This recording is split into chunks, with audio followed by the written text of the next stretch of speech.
Olá, boa noite. Como vai? Vai bem? Está no ar pela TV Pantanal, canal 22, emissora do Grupo Gazeta de Comunicação, programa Opinião ao Vivo.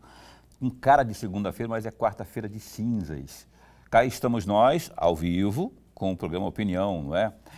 E o carnaval passou, ou está passando, para muitos vai demorar a passar ainda, não é? Mas o fato é que nós estamos aqui, a bem da informação, pela informação e por você que, segundo meu caríssimo professor Lorenberg, é a razão maior do nosso programa, do nosso trabalho. Ele fala, todo dia ele fala isso. Hoje, se ele mudar é porque ele vai me contrariar, mas ele sempre fala isso. O Opinião está no ar hoje, você viu aí na tomada aberta, para nossa alegria e honra, nossa professora de Direito, juíza de Direito e outras. Se eu falasse aqui o currículo dela, a gente ficaria o programa inteiro. Amine Haddad, está aí, ó. Bonitona. Ela veio aqui faz tempo que ela não vinha, a gente ficava assim pensando, eu comentei com o pessoal da produção, será que ela está chateada com a gente, alguma coisa assim? Mas não, é a correria.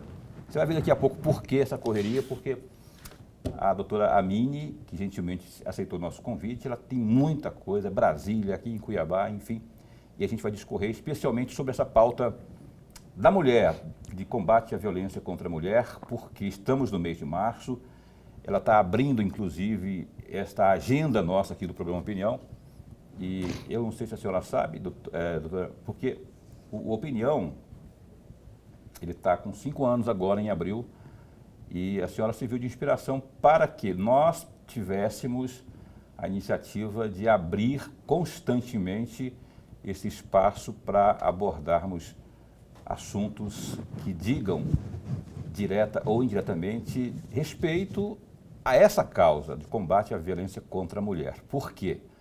Infelizmente, estamos num estado que lidera o ranking nacional aí de violência contra a mulher, notadamente feminicídio. E quando trazemos aqui pessoas como a doutora Amine, como trouxemos Rosana Leite, da Defensoria Pública na semana passada, como traremos amanhã a delegada da Delegacia da Mulher, doutora Judá, e por aí vai, a gente sabe que está abrindo um leque, está bombardeando, no bom sentido, as pessoas de informações, dicas, enfim, para que possamos, daqui a pouco, possamos vencer essa covardia que nos assola, que é a violência contra a mulher. Professor Lorenberg, depois do carnaval, muito samba, suor e, ia falar cerveja, mas ele não bebe. Depois de muito descanso e muita leitura, boa noite, como vai? Vai bem? Muito bem, Paulo. Boa noite, Paulo Coelho, e um grande abraço. Mas um grande abraço mesmo a todos os nossos telespectadores, a razão maior do nosso programa. Muito samba no pé, eu sou do samba no pé. Eu sei disso, né? Falei que iria falar, razão maior do nosso programa. Então, pois é, a gente está aqui, você tem alguma pergunta, alguma sugestão, 99932-2529, esteja bem à vontade para interagir conosco aqui com a gloriosa Amine Haddad, também conhecida como a irmã preferida do Jamilson, que também vem aqui sempre, que faz horas que não. Encontrei com o doutor Jamilson, tem uns 10 dias, 15 talvez, num curso de doutorado que ele está fazendo, aí, ou estava fazendo, né, envolvendo aí o pessoal do Tribunal de Contas, Ministério Público e do Judiciário ao qual ele faz parte. Boa noite, caríssima, bom tê-la aqui. Boa noite, Paulo, boa noite, Lorenberg. Para mim é uma alegria somar com vocês, ainda mais num mês tão simbólico, né? Nós estamos trazendo aqui um assunto que é primordial, que é essencial. Falamos sobre sociedade, comunidade, e a violência contra a mulher é um tema que precisa ser enfrentado. Então, parabéns pela atuação do programa, parabéns pela história que vocês também criam aí nessa dinâmica de interagir com a sociedade, levando informação. Obrigado, obrigado. E olha só, o mês de março, a gente teria tantas razões para comemorar, talvez até tenhamos, não é? Mas aí quando eu falo para a senhora que cabe a nós, jornalistas, a difícil missão de chegar aqui, ó, segunda-feira, por exemplo, pegar o jornal e passar o resumo policial do fim de semana e ali ter que falar, ter que noticiar, no mínimo aí, não é, agressão física, verbal, quando não é feminicídio, né? E a gente parece que está meio, ainda que tenhamos, a primeira pergunta é justamente essa, ainda que tenhamos uma lei de combate à violência contra a mulher que é referência, inclusive em nível mundial, né? Até pouco tempo estava entre as 3 melhores, hoje eu acho que até que esteja melhor colocado nesse ranking, mas ainda parece que a gente está meio que patinando ou secando o gelo com toalha quente, porque, como eu falei para a senhora, é um tipo de crime que não para de crescer. Temos que ser mais rígidos, essa lei precisa ser aprimorada, ou ou é comportamental, cultural? Boa noite, mais uma vez. Eu queria que a senhora discorresse a princípio sobre essa dicotomia, essa questão que nós temos aí. Temos uma lei que é elogiada por todos, mas os covardes parece que estão falando mais alto. Excelente pergunta, Paulo. Nós inauguramos esse programa com o centro do debate atual. Nós estamos falando de questões culturais. Infelizmente, na nossa sociedade, nós temos dados concretos dessa violência contra a mulher. Até pouco tempo, as mulheres não tinham direito nem sequer de votar, nem o direito de estudar. Isso foi alcançado no século XIX. Então, é necessário levar o tema com a consciência e projeção do que ele reserva no seu contexto. O que nós precisamos enfrentar para mudar essa realidade das coisas. Nós falamos que o Brasil ele é pioneiro em várias frentes, inclusive em várias políticas públicas de combate à violência contra a mulher. E a nossa lei central que inaugurou essa atuação pública em política de Estado foi a Lei Maria da Penha, Lei 11.340 de 2006. Mas não só ela, hoje nós temos várias legislações aí que inauguram temas também imprescindíveis. Nós falamos, por exemplo, da violência de gênero na política, a Lei 14.256. Nós podemos aqui falar também da Lei 14.192, que vem trabalhando várias questões sobre a violência contra a mulher. E nós podemos aqui também centralizar na questão da educação, que é uma legislação também inovadora, a Lei 14.164.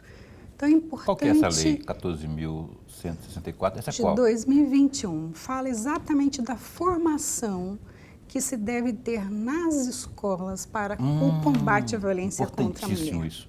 Eu acredito muito que a educação é a chave da mudança. Nós precisamos cada vez mais falar sobre esse tema. Infelizmente, o Brasil aí desponta não só no feminicídio, né? O Brasil é o 5º colocado em feminicídio, mas não só isso, a violência sexual contra meninas e mulheres também é um problema bastante sério no nosso solo. O tráfico internacional de mulheres, o Brasil é o primeiro das Américas nessa estatística. Nós não queremos ser pioneiros em dados tão vexatórios, tão vergonhosos. Precisamos enfrentar a violência contra a mulher. E falar sobre isso é também uma forma de trazer cada vez mais a consciência de que nós temos um dever público. É um dever de Estado que o Brasil precisa vencer. Nós falamos de violência contra a mulher, mas essa violência atinge todos nós. Sim. Nós falamos de órfãos do feminicídio. Falamos de famílias dilaceradas em decorrência dessa violência. Nós temos projeções das mais diversas no desequilíbrio da comunidade, da sociedade, em decorrência desse mal nas famílias. Então, o interesse é de todos nós. Esses dados que ela traz de nível nacional aí, campeão de tráfico de mulheres, de meninas. Daqui a pouquinho a gente vai falar mais sobre isso aí, vamos adentrar mais, que tem muito assunto nesse mesmo seara aí, nessa mesma pegada aí para abordar com a doutora Mini. Professor Lorenberg. Antes de mais nada, registrar a nossa alegria, mas alegria mesmo, e a alegria minha é dupla. Tê-la aqui no nosso bate-papo e revê-la é sempre uma satisfação, uma honra revê-la sempre. Juíza, eu vou pegar carona nas últimas frases que a senhora acabou de nos trazer, para tocar num ponto, misoginia, que talvez uma parte do nosso telespectador não saiba a importância dessa palavra e o que ela de fato significa. E eu gostaria muito de ouvi-la, até porque, e se não for verdade, a senhora me corrija sempre, a misoginia é a raiz de toda a violência contra a mulher. Eu gostaria que a senhora discorresse um pouco para que o amigo telespectador possa entender melhor o que isso significa.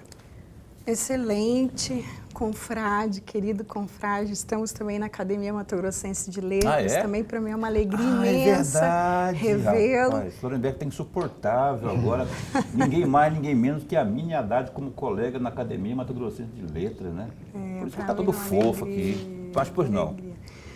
Misoginia. Mas é importante falarmos sobre esses temas. Quando nós falamos em misoginia, nós precisamos entender os termos equivalentes dessa expressão, né?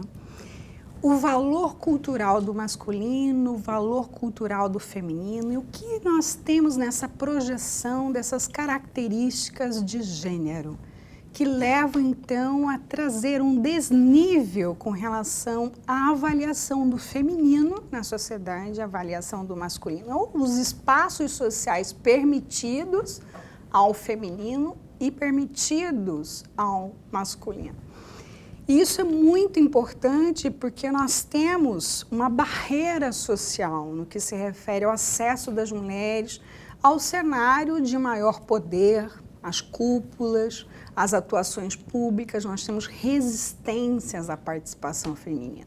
Por isso que hoje nós temos até uma política pública de inclusão, de trazer o nome de mulheres. Nós enfrentamos aí recentemente uma medida de política do próprio Ministério Público na atuação das promotoras, das procuradoras em não participar da concorrência ao tribunal, porque elas não se viam contempladas. Havia uma tendência de não considerar esses nomes na participação. E por que nós precisamos falar sobre isso? Nós precisamos vencer essas barreiras. O famoso telhado de vidro, ele não é de vidro, ele é de concreto, é muito difícil.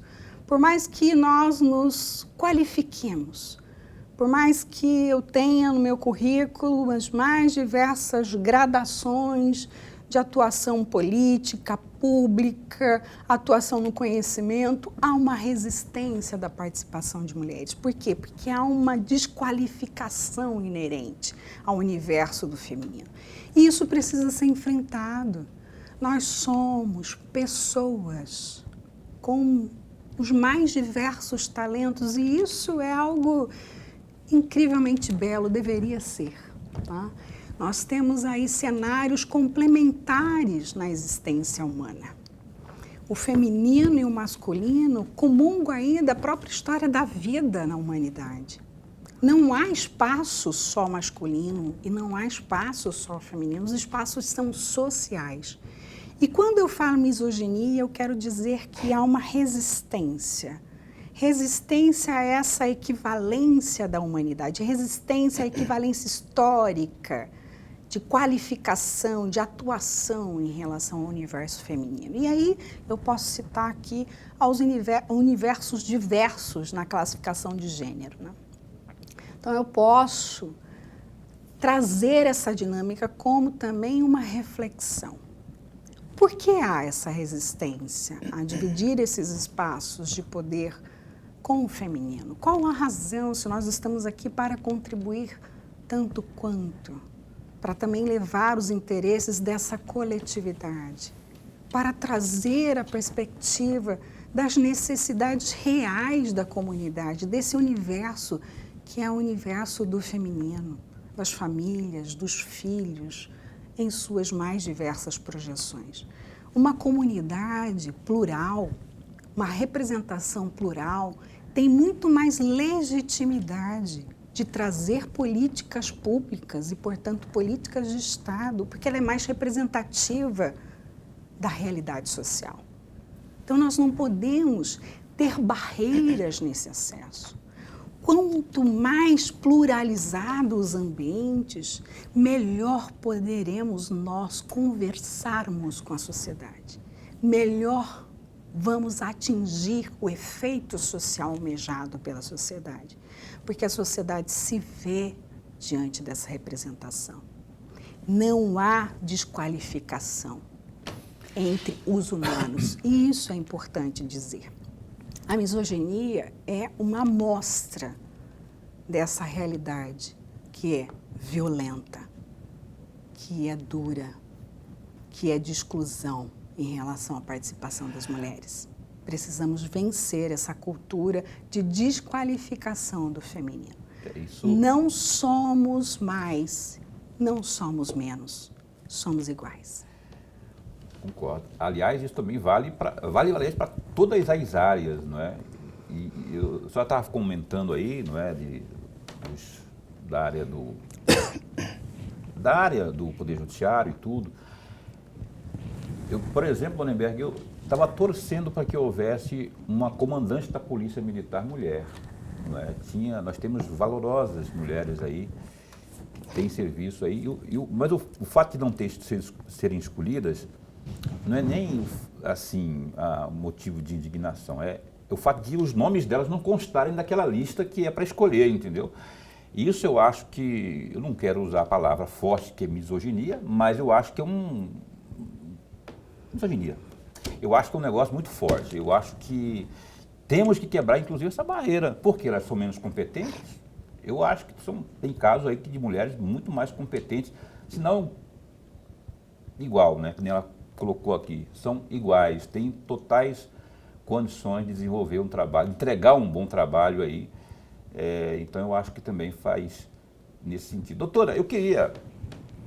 A doutora Amine, ela é meio precursora aqui no estado de Mato Grosso, por exemplo, da instalação nas unidades judiciais dessas unidades ligadas à proteção à mulher, de combate.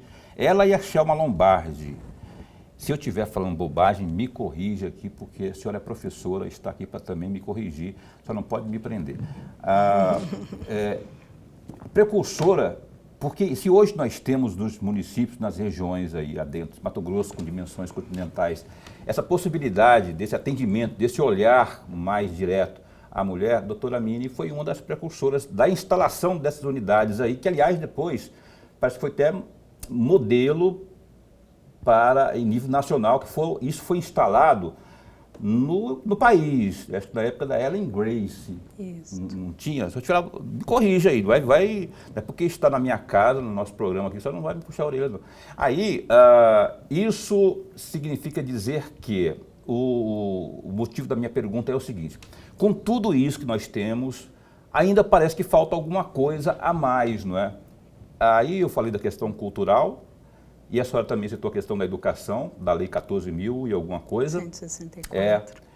Essa situação toda da educação, a senhora não acha que nós devíamos, enquanto poder público, notadamente executivo e legislativo, criar uma coisa que desse ser contínua nas escolas, para que os alunos, desde pequeninos, pudessem já crescer com essa mentalidade e, ao chegar em casa, já poder passar isso para os pais, quando ele, o menino ou a menina, vir a mãe sendo maltratada pelo pai, ela pode, do jeitinho dela, falar: não, pai, está errado, não é assim, não é. Aí ele, menino, tende a crescer um homem que vai respeitar a mulher, e ela, menina, tende a crescer uma moça, uma mulher que não vai ser submissa e nem apanhar do marmanjo. Você não acha que tínhamos que ter uma coisa mais forte no sentido legislativo disso? Ou seja, de lei mesmo? Importante, Paulo, sim. Sobre a lei que eu falei com a Chelma Lombardi. Primeiramente, para mim foi uma grande alegria ter tido a professora desembargadora Chelma Lombardi Cato na Universidade Federal de Mato Grosso, foi a minha professora. Ela me ensinou muito sobre a perspectiva de gênero, a questão da violência contra a mulher. Desde a década de 90, eu fui inserida nessa temática em decorrência da desembargadora Chelma Lombardi Cato. Nós participamos da redação da Lei Maria da Penha, tivemos a oportunidade de também redigir a legislação e participando de várias políticas públicas. E Mato Grosso, sim, foi modelo nacional, foi a primeira vara do Brasil no combate à violência contra a mulher. Eu tive a oportunidade de estar tanto na comissão que fez a lei, como na comissão do meu tribunal, que foi montar a estrutura da unidade, e posteriormente ser a primeira juíza dessa vara de combate à violência contra a mulher no Brasil. Para mim foi uma experiência muito lúcida de realidades culturais. Nós pudemos aí visitar vários estados, inclusive participamos de uma exposição que foi uma exposição que ocorreu em Londres, levando a Lei Maria da Penha e as políticas judiciárias desempenhadas no perfil da lei. Foi uma apresentação que foi aplaudida todos de pé. Nós fomos aplaudidos pela política que nós estávamos inaugurando no Brasil. Veio até prêmio, parece. A Lei Maria da Penha, ela foi concebida como a terceira legislação mais protetiva à questão da violência contra a mulher, ou seja, mais protetiva da família, dos filhos e da mulher, mesmo na condição de violência. Ela teve vários acréscimos normativos, muitas modificações que ampliaram, inclusive, essa vocação, que é uma vocação de trazer a equidade, trazer políticas públicas nessas situações de vulnerabilidades extremas, né? Mas hoje, se ela fosse novamente avaliada, eu tenho em dizer que ela seria a primeira lei de proteção no mundo. De equivalência não teria, porque o sentido da Lei 11.340, ele é um sentido múltiplo de políticas de Estado, políticas públicas, políticas sociais, políticas educacionais e políticas judiciárias. Então, ela pensa em vários sentidos e isso foi um norte para inaugurar outras políticas públicas, dentre elas essa legislação, a 14.164, que é a lei que vem a trazer a formação nas escolas com relação ao combate à violência contra a mulher. Temos legislação, sim, mas precisamos que essa legislação seja cumprida. Que haja, de fato, nas escolas a formação para a equidade. E quando eu falo isso, a formação para a equidade, eu tenho que pensar em toda a ligação, né? Todos os pontos que trabalham as vulnerabilidades sociais. Eu estou falando de pessoas com deficiência, eu estou falando das mais diversas situações com relação à pessoa idosa, estou falando também da mulher, estou falando também da criança. Ou seja, a legislação trabalha o efeito visual, a implementação de políticas no perfil de direitos humanos. Ok. Então, isso que eu falei aqui já está dentro da Lei Maria da Penha, inclusive, essa previsão de que as escolas entrem, que a questão da educação seja absorvida, né? Alguém está deixando de cumprir o seu dever aí, né? Poder Executivo, Legislativo. Vamos para um breve intervalo comercial. A Mini Haddad continua aqui com a gente. Tem muito mais assunto para abordarmos nesta noite aqui no programa Opinião, que volta num instante só.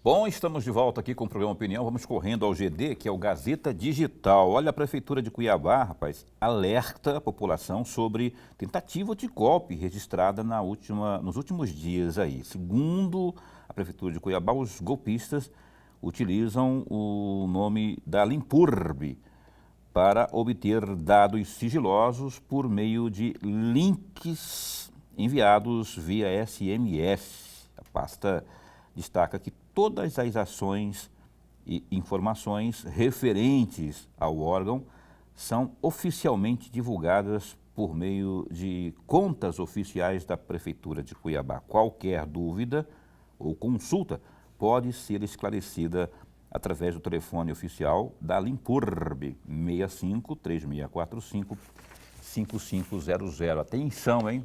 Golpe na área. Olha, ministra Carmen Lúcia, do Supremo Tribunal Federal, STF, manteve a decisão do Conselho Nacional de Justiça, CNJ, que determinou a devolução de R$8.000 pagos a mais de auxílio alimentação a membros e servidores do Tribunal de Justiça de Mato Grosso, TJMT, que ficou conhecido como Vale Peru. Os servidores argumentaram que a decisão do CNJ foi desarrazoada, mas a ministra não viu justificativa para a atuação do STF no caso. Em dezembro de 2024, o TJMT determinou o pagamento de auxílio alimentação no valor de R$10 mil a seus membros e servidores. A medida repercutiu na mídia e o benefício foi cancelado. O valor do auxílio é regularmente de R$2 mil. Os magistrados, já com relação aos servidores, e também devolução será feita através de desconto na folha de pagamento. Dá um clique aí no GD, que é o Gazeta Digital, tem mais detalhes referentes a essa notícia, decisão aí do posicionamento da ministra Carmen Lúcia e outras questões mais.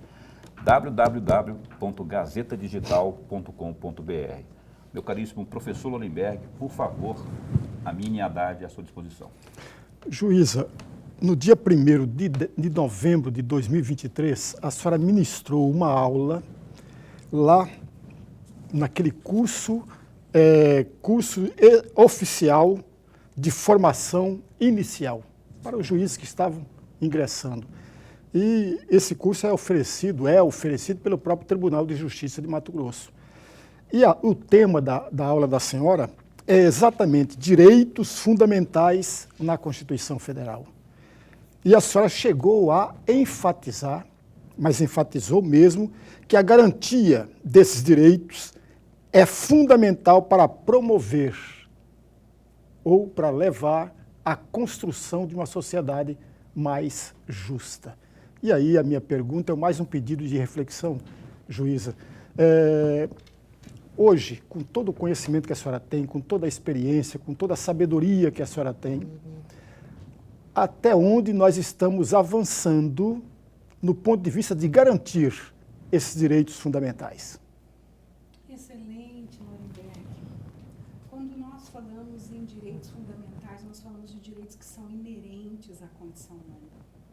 Significa dizer que as pessoas, pela existência, deveriam deter a proteção sobre esses direitos, a garantia desses direitos. Nós temos realidades das mais difíceis na sociedade. É importante que o acesso à justiça, que essa atuação de política judiciária, alcance de fato a realização desses direitos. Quando nós falamos que eles são direitos fundamentais, eles estão inseridos na Constituição. Eles são também classificados como direitos humanos por convenções e declarações internacionais de direitos. É importante entendermos qual é o dever do Estado. E quando eu falo em dever do Estado, eu falo tanto de uma política legislativa, como de uma política do Executivo, uma política pública, como também uma política judiciária do acesso à justiça. O Conselho Nacional de Justiça tem avançado em várias medidas para trazer concreto esse acesso, porque o acesso à justiça viabiliza o quê? A atuação garantidora do exercício desses direitos. Então, esse acesso à justiça precisa acontecer da forma mais ampla possível, sem preconceito, sem discriminação. Esse acesso precisa ser garantido. O judiciário é a última ponta a garantir a efetividade desses direitos que se encontram na Constituição. Então, hoje nós temos protocolos judiciais, protocolos que vêm conversando com os vários atores do sistema de justiça para que esses direitos sejam consagrados. Que haja efetivamente o acesso a essa justiça. Não uma justiça que seja discriminatória, porque isso não é justiça, é injustiça. O acesso à justiça na sua ampla medida, que é efetivamente garantir direitos que são fundamentais. Vida, saúde, educação são inerentes à condição humana. Doutora, eu estava lendo aqui mais cedo, menina, eu quero só fazer um resumo aqui, meio que por cima, eu não consigo ler tudo aqui para fazer um resumo, mas ao vivo vou fazer aqui uma síntese do que eu gostaria de lhe provocar, como diria o glorioso Lorenberg. Vamos provocar para uma avaliação sua, de professora, de magistrada. Todas as conquistas que tivemos aí em benefício da mulher, todas as conquistas que as mulheres tiveram, não é, dos tempos para cá, de uns tempos para cá, como eu já até opinei aqui, parece que não foram tão suficientes assim, porque tem muita coisa ainda que precisa ser melhorada, não é? Uma vez que os índices continuam aí assolando a gente. Independente da violência contra a mulher, a senhora não acha que algumas atitudes, ações do poder público, executivo, legislativo, mas principalmente do executivo, não poderiam facilitar a vida da mulher hoje em dia? Por exemplo, com um exemplo é mais fácil de entender. Se tivéssemos, por exemplo, uma política pública que incentivasse a empresa do Lorenberg contratar mulheres vítimas de violência ou que estivessem passando por algum tipo de problema social, mas especialmente vítima de violência, porque ela fica muito à mercê do marido, da violência patrimonial, inclusive, não tem muito. Se essa empresa do Lorenberg, hipoteticamente falando, tivesse esse incentivo para contratar, não seria uma boa para que ela tivéssemos, inclusive, a inserção dessa mulher? Aí eu falei do emprego, mas, assim, outras questões que parecem pífias, bobas, mas não são. Muita mulher, a mulher que acabou de ter neném, por exemplo, ela amamenta. Tem poucas empresas que oferecem um horário, um espaço, a permissão para que a mulher vá amamentar seu bebê. Eu convidei semana passada a Radassa, que acabou de ter neném, a lindíssima Sarinha, né?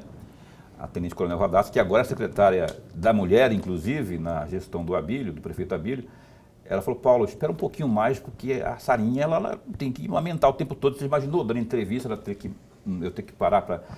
E assim tem sido. E eu vi uma gravação sua, não sei quando, não sei onde, a minha idade, que a senhora lá no fórum levava seu filho para amamentar, inclusive durante a sessão. Inclusive parava: opa, antes de eu proferir aqui minha sentença, eu vou amamentar meu filho. Ela não falava isso, mas ela levava o bebê dela para fazer a amamentação lá. Quer dizer, você acha que não tinha... Tudo isso para perguntar se a senhora não acha que as empresas poderiam ser incentivadas e se o poder público não poderia abrir mais esse leque aí. Com certeza, essa é uma leitura humanizada das realidades sociais, por isso que eu falo, quanto mais pluralizada a representação, mais visão se tem das necessidades de políticas públicas. Quanto mais restringir os ambientes das políticas, das cúpulas de poder, mais dificuldade as pessoas têm com relação à verificação das políticas que precisam ser desenvolvidas. Essa é uma delas. Realmente, essa foi uma realidade minha. Eu rodei o interior do estado junto com os meus filhos, fiquei grávida nessa realidade, isolada, porque a gente passa por muitas dificuldades no interior, sofre pressões das mais diversas e risco de vida. Eu levava os meus filhos para o fórum, o ambiente do fórum, inclusive para amamentar, era uma realidade da minha vida. Nós não podemos esquecer de toda a pressão social que envolve uma maternidade, a condição de ser mulher. Nós precisamos olhar para essa realidade, entender essa realidade e dinamizar em políticas mais humanizadas o acesso a essas condições, a rede de apoio, a inserção da mulher em um ambiente em que ela se vê acolhida, porque isso é benefício da família. Nós estamos equilibrando a família, nós estamos equilibrando a comunidade. Então, benefícios, inclusive fiscais, podem ser alcançados para fins de contratação nessa situação específica. Trazer as vulnerabilidades para um trato de política pública é também uma política de Estado, Sim. É uma visão de Estado que está comprometido, um Estado comprometido com a equidade, um Estado comprometido com direitos fundamentais, com direitos humanos, alcança esse nível de diálogo. E isso é fundamental para se entender quais são os deveres de cada poder, né? Legislativo, executivo e judiciário nessa missão de como receber, como atender, como alcançar essas realidades sociais. Isso é política pública, isso é política de Estado. Perfeito. Professor Lorenberg, se puder escolher das que você tem aí a mais curta para esse bloco ainda? No primeiro bloco, a senhora falou muito, 3 ou 4 vezes, em desigualdades de gênero. Na segunda-feira agora, o jornal A Gazeta, no seu editorial, falava exatamente sobre o tema, desigualdades de gênero. E aí vem a minha pergunta, muito mais um pedido de reflexão, juíza. Até que ponto nós estamos avançando para que essas desigualdades venham, de fato, ser diminuídas ou não? É uma pergunta cara a todos os setores de políticas de Estado. Nós temos uma legislação, mas temos dificuldade de implementar políticas que sejam políticas concretas de alcance dessa igualdade, do alcance da equidade, né? Equidade social, de perceber essa vulneração, essa situação da realidade humana de mulheres, de meninas, que nós precisamos olhar para o todo. E é exatamente isso que dificulta o alcance dessa ponta de realização desses direitos. Por que ainda temos tanta deficiência, tanta dificuldade de alcançar essa igualdade? A igualdade está lá na Constituição, faz parte do caput, do artigo 5º da Constituição, novamente alimentado pelo parágrafo 1º. Então, o que eu tenho nessa dimensão? O inciso 1, parágrafo 1º, parágrafo 2º do artigo 5º, que é o centro, né, da vocação de direitos fundamentais. Mas não só na Constituição, né? O Brasil, ele comunica no ambiente internacional, é signatário dos mais diversos tratados de direitos humanos, de convenções de direitos humanos. É importante que a gente possa traduzir a normatividade, ou seja, aquilo que está na lei, aquilo que está na regra, com realidades de políticas públicas. Mas, para isso, aqueles que estão na gestão de uma política precisam se interessar por esses temas. Esses temas precisam ser prioritários. O orçamento público ele é definido. Então, o que vai investir no âmbito da educação? O que vai investir para as situações, por exemplo, das meninas que sofrem violência sexual? Eu tenho um investimento, eu tenho uma política pública delimitada no orçamento para isso. Esses agentes, os gestores que se encontram aí, representantes de prefeituras, de governos de estado, né, e presidentes, eles efetivamente se empenham nessa dinâmica de trazer essas prioridades para o orçamento, definir isso no orçamento público, porque é a partir do orçamento público que eu posso falar que eu vou ter uma política concreta de Estado.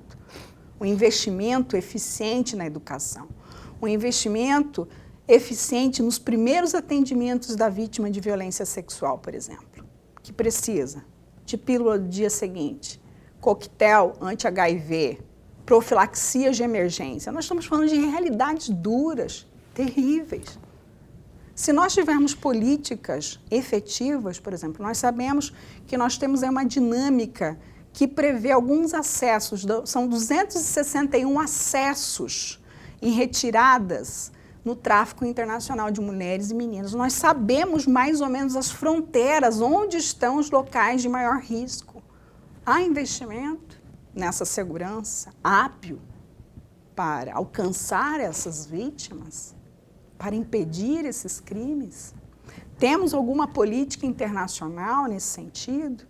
Temos uma política interna no sentido de atender as vítimas de violência doméstica, que seja uma política efetivamente voltada a essa realidade de vulnerabilidade extrema?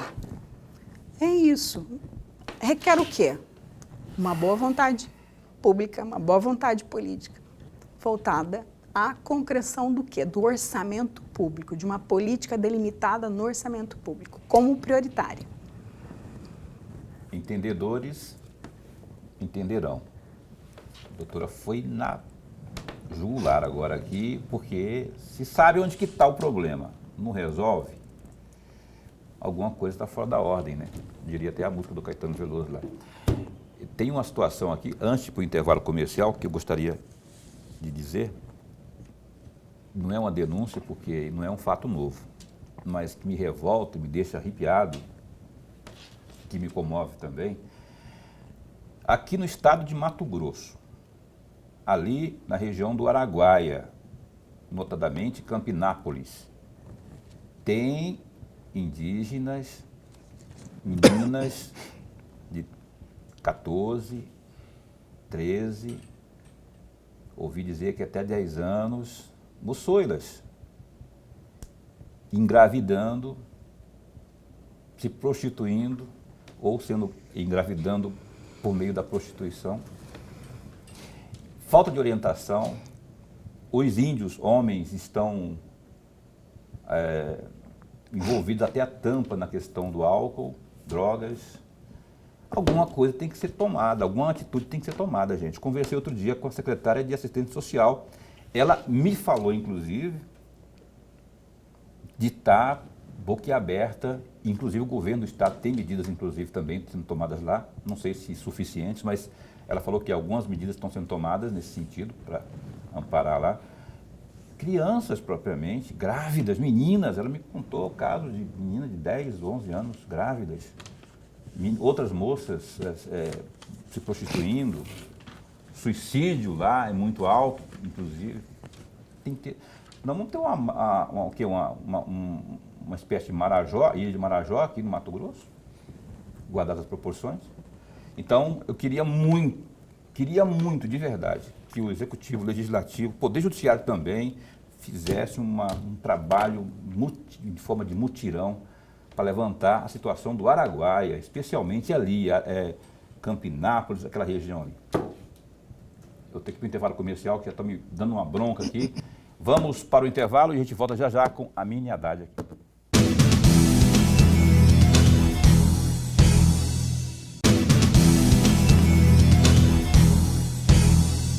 Muito bem, estamos aqui com essa moça que está aqui ao meu lado, que parece que o dia dela, acho que tem 40 horas. Sabe por quê? Porque ela olha só, eu não li no começo, rapaz.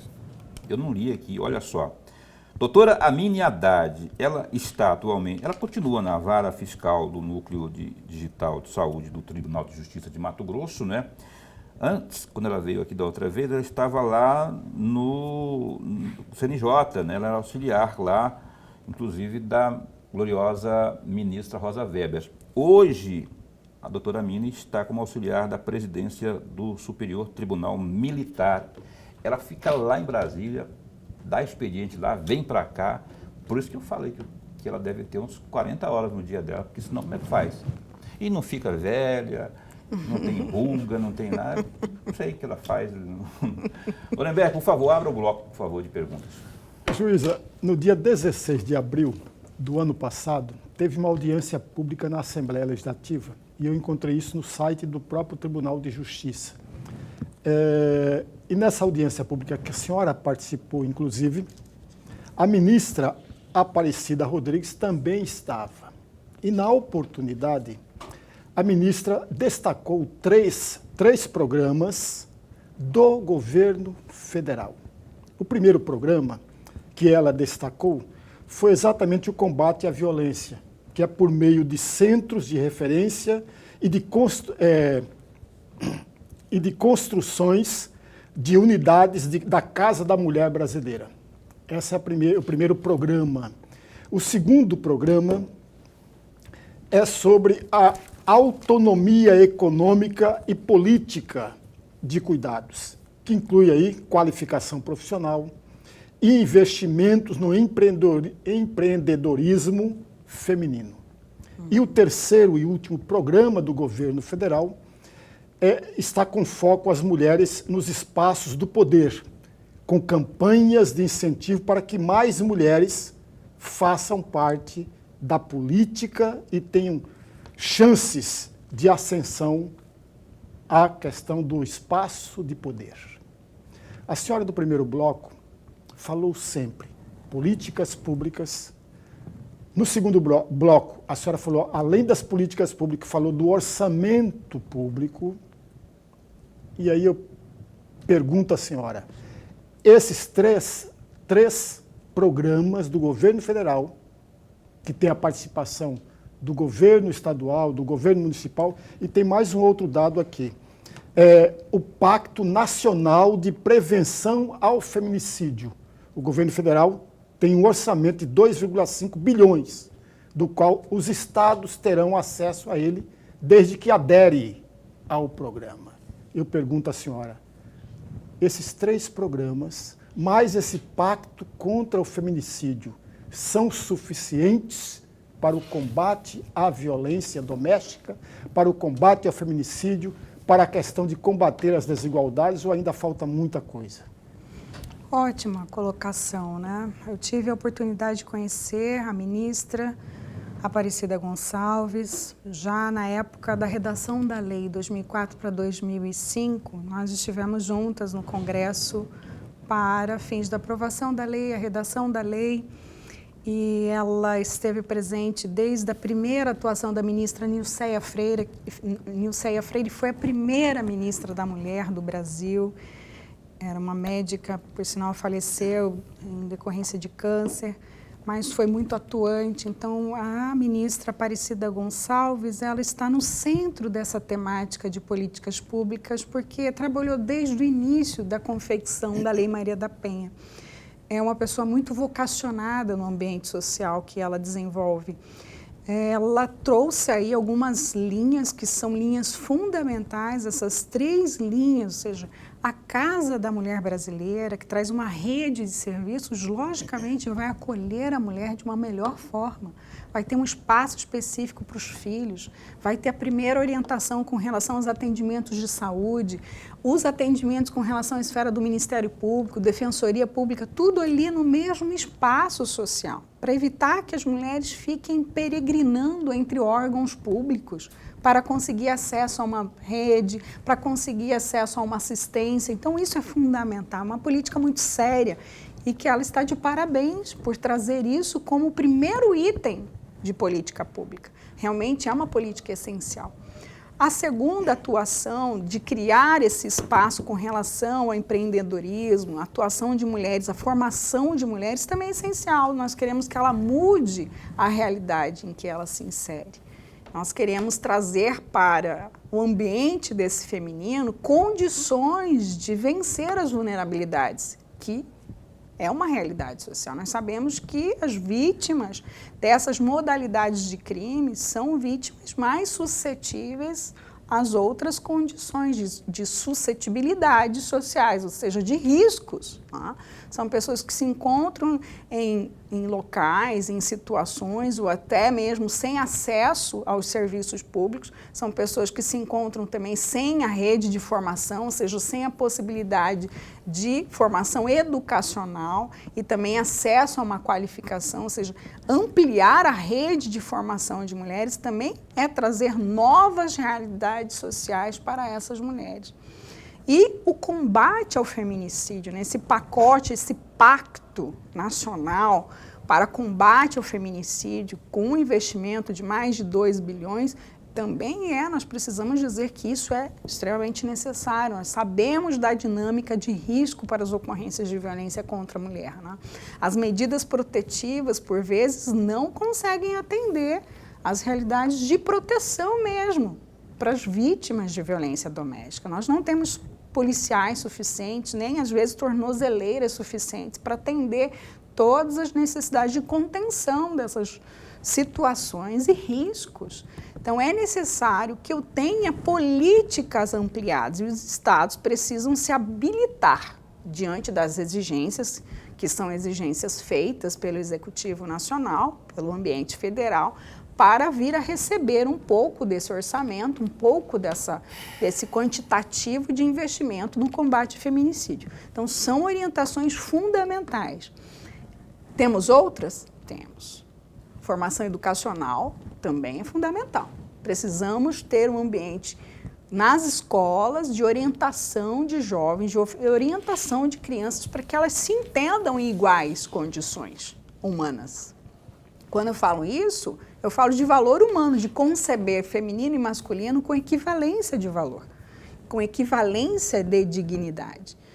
Nós podemos começar a pensar a formação das mentalidades, das estruturas sociais de convivência. Teremos ambientes relacionais mais equânimes, teremos ambientes de formação mais equânimes e teremos acessos mais plurais nos ambientes públicos, porque a partir do momento que eu entendo a necessidade de respeitar o humano, em qualquer condição, seja uma pessoa com deficiência, seja uma mulher, seja uma pessoa idosa, em qualquer condição, né? Se eu tenho essa visão de projeção, de equivalência, que não é utilitarismo, por exemplo, muitas vezes se desqualifica o idoso pela visão utilitarista social. Sim. Ele é economicamente ativo ou não? Pensa-se assim. Nós temos que avaliar o humano pelo fato dele ser economicamente ativo ou não, ou ele tem um valor em si? Há um valor inerente à condição humana. Então é isso, precisamos entender desse valor. Estou citando alguns dos casos de preconceito e discriminação, mas nós temos aí uma dinâmica específica em relação ao feminino, que é uma vulneração drástica da condição da mulher. Doutora, eu vou ter que caminhar para o final do programa aqui agora. Infelizmente, nosso tempo é tão... corre assim, enfim. Eu quero antes, porém, eu queria só fazer uma seguinte, que eu só dissesse em poucos minutos, aí, uns 2 ou 3 minutos. A mulher tem, olha só, a questão cultural que nós falamos aqui, mas tem de 1932 ela conseguiu o direito ao voto, foi 32, salvo engano. E aí teve algumas outras conquistas também. Nós citamos aqui algumas leis, essa de 2006, a Maria da Penha, por exemplo, né? Teve também essa que você acabou de citar, de 2015, que foi a do feminicídio.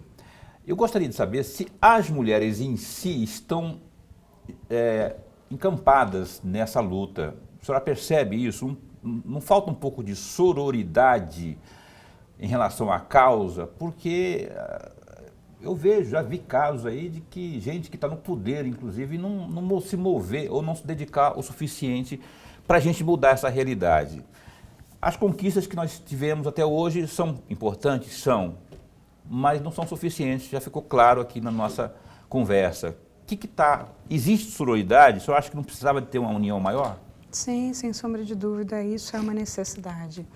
Pensar esse projeto de igualdade, de equidade, requer esse olhar de formação e de entendimento do conceito. Ainda há homens e mulheres com preconceitos em relação à temática.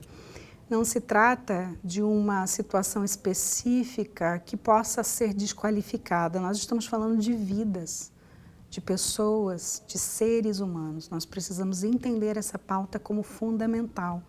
Mulheres e homens precisam estar engajados, é uma política de interesse nacional. Mulheres, sem sombra de dúvida, elas estão falando a partir de um espaço social importante. Se conseguiram ser representantes de uma política pública, né, se alcançaram a representatividade, falam a partir desse olhar do feminino, mais razão social, mais razão deveria se ter com relação a levantar essa bandeira, em assumir esse espaço como fundamental na sociedade. Nós vamos mudar esses números drásticos, essas estatísticas, a partir desse envolvimento de mulheres e homens. É necessário que a gente tenha consciência desse papel e desse espaço, não desqualificar, por exemplo, todas as histórias empreendidas como das feministas, que alcançaram, por exemplo, no Brasil, o direito ao voto veio no século XX, mas tivemos aí as situações do mundo em decorrência dessa participação, que veio a partir do século XIX, a inserção educacional da mulher também a partir do século XIX, né? E nós temos representações sociais que devem estar muito claras do papel que nós precisamos desempenhar como pessoas públicas, como agentes públicos, como agentes de Estado. É fundamental que as mulheres estejam engajadas, portanto, a sororidade é tema essencial dessa luta. Eu falo para todas e eu falo para todos. Uma voz isolada não alcança muito espaço, mas muitas vozes certamente alcançarão. Nós somos uma delas. Nós somos um tijolinho, o programa Opinião, um tijolinho nessa parede enorme aí, vai mudar esse jogo, se vai. Nós estamos aqui e desistir não está no nosso radar. A gente nem considera essa palavra, nem existe essa palavra. Doutora Amine Haddad, satisfação enorme essa difusora de conhecimento como professora, como magistrada. Obrigado, eu gosto muito quando a senhora vem aqui, porque é um bate-papo. A gente aprende muito, inclusive. Muito obrigado mesmo. Esse espaço continua a postos para bem informar. Obrigada, parabéns pelo trabalho que vocês desempenham aqui no programa Opinião, levando informação e levando cidadania. Parabéns a todos que contribuem também com essa pauta. É fundamental que haja esse sentido do coletivo. Obrigado mesmo de verdade. Obrigado ao Rodrigo Bittencourt, que está ali assistindo. Obrigado, um abraço. Advogado também, né, Rodrigo? Grande abraço. O Lorenberg, a gente se encontra, sabe quando? Até amanhã. Amanhã, né? Amanhã estaremos entrevistando aqui ao vivo, também falando mesmo, falei que desistir não está no nosso radar, a delegada da Delegacia de Defesa da Mulher, Judá Maali Marcondes, ao vivo, às 19h30. Na segunda-feira teremos aqui a nossa promotora de justiça, qual que é o nome dela mesmo, que eu falei agora há pouco aqui, a Giliardi, né? Estaremos aqui com a doutora Giliardi também. Então, amanhã às 19h30, até lá, se cuida, fica bem, fica com Deus também.